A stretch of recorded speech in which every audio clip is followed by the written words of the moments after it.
नमस्कार दोस्तों, आज हम कुंडली विश्लेषण में एक ऐसे महापुरुष की कुंडली का विश्लेषण करने जा रहे हैं जिसको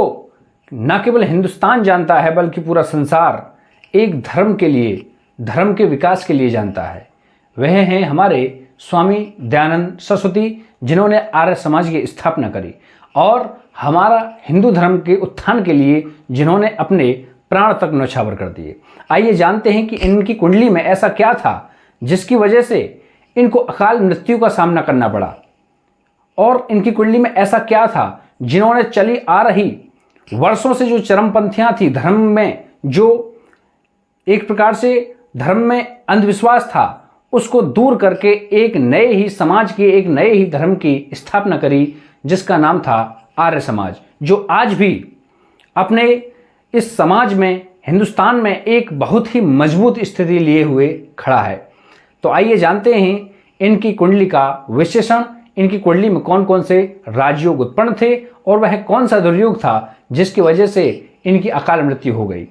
तो इनकी जो जन्म कुंडली थी वह मिथुन लग्न की कुंडली थी, और इनके जो मिथुन लग्न का यानी कि इनके जो लग्नेश हुए वह बुध हुए, और बुध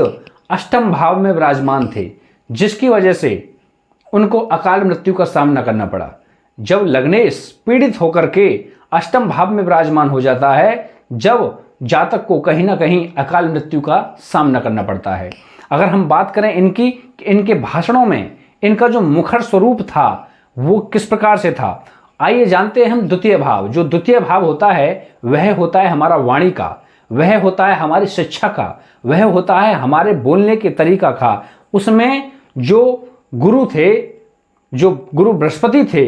वह उच्च के थे, कर्क राशि में थे, और द्वितीय भाव वाणी के भाव में विराजमान से, जिसकी वजह से ये जो कुछ भी बोलते थे लोग उनको सुना करते थे और इनके अनुयायी बन जाया करते थे। अब हम बात करते हैं कि किसी भी धर्म में विरोध उत्पन्न करना, किसी भी धर्म में जो चली आ रही रूढ़िवादिता है उसको दूर करने के लिए, उसके प्रति आवाज उठाने के लिए कौन सा ग्रह होता है। तो आइए हम जानते हैं, जब नवम भाव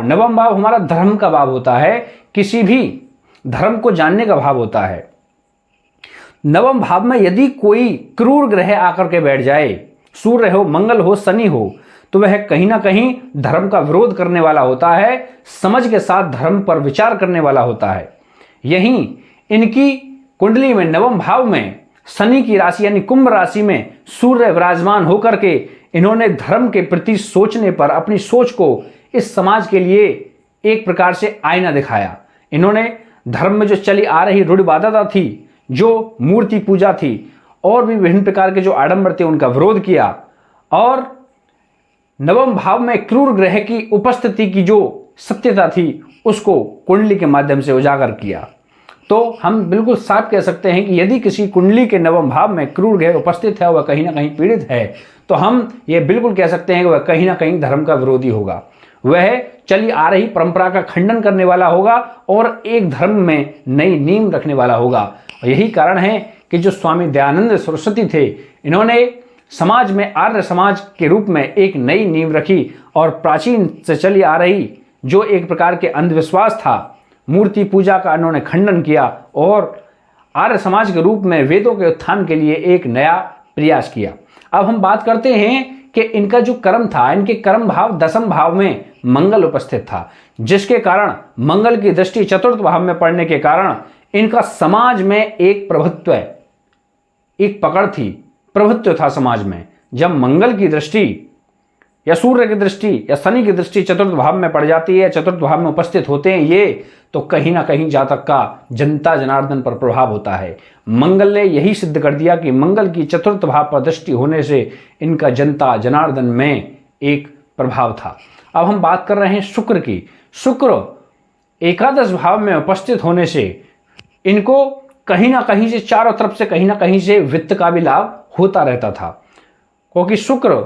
एकादश भाव में उपस्थित होने से जो वित्त की, जो एक प्रकार के वित्त का जो संकट होता है वह अनायास ही दूर होता रहता है। तो कहीं ना कहीं हम महर्षि दयानंद सरस्वती जी की कुंडली में यह योग देख करके हम ये कह सकते हैं कि उनको वित्त की कभी समस्या नहीं रही होगी। और वहीं शनि जो नवम भाव का स्वामी होकर द्वादश भाव में बैठ गया है, यह कहीं ना कहीं विपरीत राजयोग बना रहा है, जिसके कारण इनका पूरे भारतवर्ष में नहीं बल्कि पूरे संसार में अपने कर्म के प्रति, अपने धर्म के उत्थान के लिए यह जाने जाते हैं। तो यह थी हमारी महर्षि दयानंद सरस्वती जी की कुंडली। इसका मुख्य विशेषण यही है कि यह जो मुखर थे वह उच्च के गुरु होने के कारण इनका धर्म के प्रति विरोध और नए धर्म की स्थापना वह था सूर्य का नवम भाव में होना, और राहु की लग्न पर दृष्टि होने के कारण इनका जो कद काठी थी वह बहुत ही ऊंची सिद्ध होती है, क्योंकि राहु का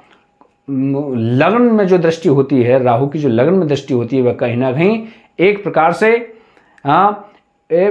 थोड़ी उग्रता लिए हुए और लंबी कदकाठी प्रभावशाली व्यक्तित्व के रूप में दर्शाती है। तो यह थी हमारे महर्षि दयानंद सरस्वती जी की कुंडली। नमस्कार।